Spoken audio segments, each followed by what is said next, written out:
So, what I show you here in my blog are foods, um, vegetables, and fruits because our blog is all about culture here in Mako, Davao de Oro.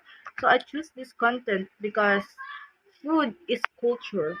Food is culture. It's a collective habit, rituals, beliefs, values, lifestyle, and practice around producing, procuring, and consuming food. It shapes the way people live and feel. Arat na! Let's go! Hello, what's up guys? This is your vlogger Bea Meka SD Porcal from first year Bigayed student. So andito tayo ngayon para ipakita sa inyo ang bawat culture dito sa Bangko Davao de Oro. Ang uunahin natin ipapakita ay dito sa night market. Dito sa night market, dito talaga yung puntahan ng mga tao tuwing 4 PM kasi 4 PM pa lang nagbubukas na sila para i-prepare yung kanilang ibebenta. So dito makikita natin ang mga pagkain na kung tawagin ay street food.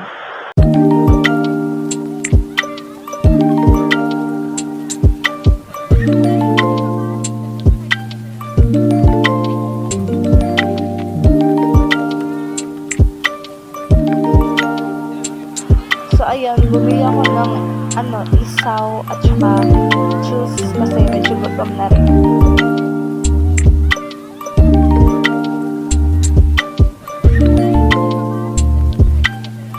Tamang kain lang.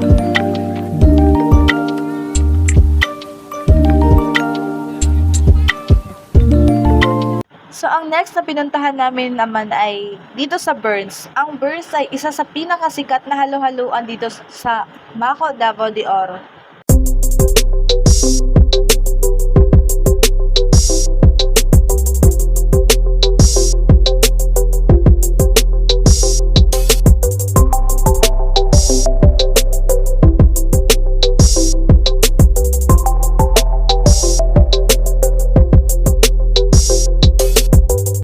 Matapos namin sa Burns, pumunta naman kami dito sa mga prutasan.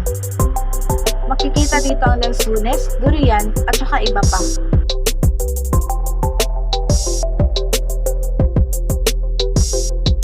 Siyempre, pinuntahan din namin itong Papskoy na noon pa man ay Papskoy na. Ang Papskoy, ito sila ay nagbibinta ng mga ulam. Makikita dito ang iba't ibang putahe ng mga ulam.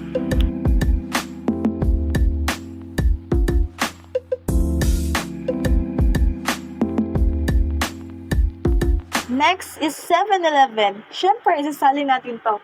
Kasi dito sa 7-Eleven, ang dami mo talaga mabibili dito.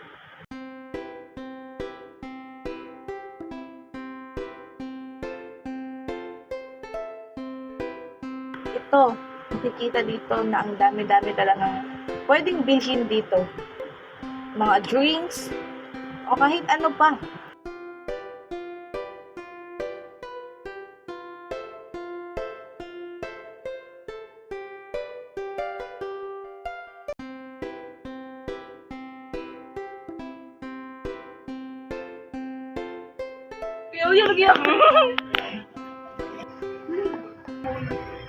Wow! Next is, sinali ko na rin tong si Basti. Ito ang pinakasikat din na milk teahan dito sa Mako, Davao de Oro. So, nandito tayo sa palengke, ang mga gulayan. Dito, papakita ko sa inyo ang iba't ibang klase ng gulay at saka lamas kung sa Bisaya.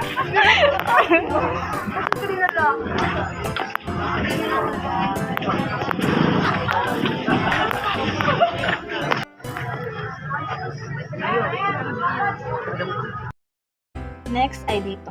Isa rin tong kainan dito sa Mako de Oro.